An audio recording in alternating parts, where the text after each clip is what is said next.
বলেছিল যে আমি একদিন আমার 6টি ফুল আর লক্ষ লক্ষ প্রজাপতিদের ছেড়ে চলে যাব। এমন একটা দিন আসবে যেদিন আর্মিদের মাঝে সকালে ঘুম থেকে উঠে আর্মিরা ফোন হাতে নিয়ে মনে পড়বে যে আজ বিটিএসদের লাস্ট কনসার্ট বা আজ তাদের ডিসব্যান্ড হওয়ার দিন। আর্মিরা আমাদের 7 রাজাকে হারাবো। সত্যিই তো বিটিএসরা আমাদের ছেড়ে চলে যাবে। এমন একটা দিন আসবে যেদিন আমাদের অনুপ্রেরণামূলক কথা বলার জন্য বা আত্মবিশ্বাসী গড়ে তোলার জন্য আলেম থাকবে না, নিজের প্রশংসা নিজে করানোর জন্য জিন থাকবে না, আমাদের স্যাড কিং সুকা থাকবে না, একটা মুচকি হাসি দিয়ে সকলকে হাসানোর জন্য যেই হোক থাকবে না, ক্যামেরার সামনে আর্মিদের সাথে ফ্লাইট করার জন্য জিমিন থাকবে না।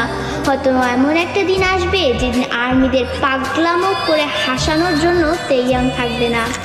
হয়তো সেদিন এমনও হতে পারে বানি ইসমাইল দিয়ে র্যাপ মনস্টার বলার জন্য জাংকুক থাকবে না। সেদিন হয়তো বা বিটিএস নামক ওই ব্যান্ডটা থাকবে না। হয়তো তাদের আর কোনো গান অ্যালবাম রিলিজ হবে না। আমরা হয়তো বা আমাদের 7 রাজাকে আর কোনোদিনও ফিরে পাবো না। আমরা আর্মিরাই চাই না যে আমাদের প্রাণপ্রিয় বিটিএস 2027 সালে ডিসব্যান্ড হয়ে যাক, কিন্তু 2027 সালেই হোক বা 2034 সালেই হোক, একদিন না একদিন তাদের সব কিছু ছেড়ে চলে যেতে হবে। ডোরেমনও তো রোবট হয়েও সারা জীবন নোবিতার কাছে থাকতে পারেনি, তবে বিটিএস মেম্বারও তো মানুষ, তারা কিভাবে পারবে আমাদের সাথে সারা জীবন থাকতে? তবে তারপরও আমি বলবো আমাদের প্রিয় বিটিএস কোনোদিনই ডিসব্যান্ড হবে না।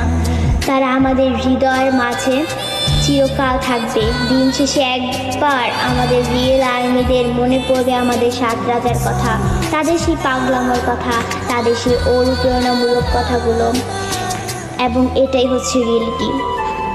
আমি কোনোদিনও চাইবো না যে আমার পাগলামো ভালোবাসার মানুষগুলো আমাকে ছেড়ে চলে যাক। তাই আমি সৃষ্টির কাছে দোয়া করি যে সৃষ্টিকর্তা যেন আমাদের প্রিয় 7 রাজাকে কোনো দিনও আমাদের থেকে দূরে না সরায়। তিনি যেন সারা জীবন আর্মিদের মাঝে তার 7 রাজার সাথে হাসি খুশি দিন কাটাতে পারে।